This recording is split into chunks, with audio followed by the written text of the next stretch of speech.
నమస్తే, welcome to Andhra Prabha. This is Tejaswi. దాదాపు 3 నెలలుగా తీహార్ జైల్లోని 6 నంబర్ కాంప్లెక్స్ లోనే కవిత ఉంటున్నారు.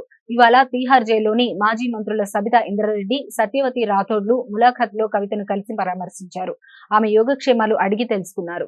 2 రోజుల క్రితం కవితతో ఆమె సోదరుడు మాజీ మంత్రి కేటీఆర్ ములాఖత్ అయ్యారు. లిక్కర్ పాలసీ, ఈడీ, సిబిఐ కేసులో అరెస్ట్ అయిన కవిత తీహార్ జైల్లో ఉంటున్నారు.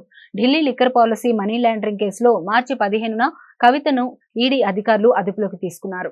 2 దఫాలుగా 10 రోజులు ఈడీ కస్టడీ అనంతరం మార్చి 26న ఢిల్లీలోని రౌస్ అవెన్యూ కోర్టు కవితకు జ్యుడిషియల్ కస్టడీ విధించింది. 14 రోజులకు ఒకసారి కవిత జ్యుడిషియల్ కస్టడీని కోర్టు పొడిగిస్తూ వస్తుంది. తీహార్ జైల్లో జ్యుడిషియల్ కస్టడీలో ఉండగానే ఏప్రిల్ 11న కవితను సిబిఐ అధికారులు అరెస్ట్ చేశారు. 3 రోజుల సిబిఐ కస్టడీ అనంతరం సిబిఐ కేసులోనూ రౌస్ అవెన్యూ కోర్టు కవితకు జ్యుడిషియల్ కస్టడీ విధించింది.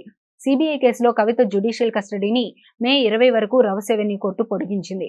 కోర్టు అనుమతితో జైల్లో పలు పుస్తకాలను చదువుతూ ధ్యానం, ఆధ్యాత్మిక చింతనలో కవిత గడుపుతున్నారు. లిక్కర్ కేసులో ఈడీ, సిబిఐల అరెస్టులను సవాల్ చేస్తూ బెయిల్ ఇవ్వాలని కవిత దాఖలు చేసిన మధ్యంతర, రెగ్యులర్ బెయిల్ పిటిషన్లను ఇప్పటికే రౌస్ అవెన్యూ కోర్టు తిరస్కరించింది. ట్రయల్ కోర్టు తీర్పును హైకోర్టులో సవాల్ చేయగా కవిత బెయిల్ పిటిషన్లపై తీర్పును హైకోర్టు రిజర్వ్ చేసింది. ఇదిలా ఉంటే తీహార్ జైల్లో ఉన్న కవితతో ఆమె భర్త అనిల్ వారానికి 2 సార్లు ములాఖత్ అవుతున్నారు. ప్రతిరోజు కవితతో 5 నిమిషాలు ఫోన్లో కుటుంబ సభ్యులు మాట్లాడుతున్నారు.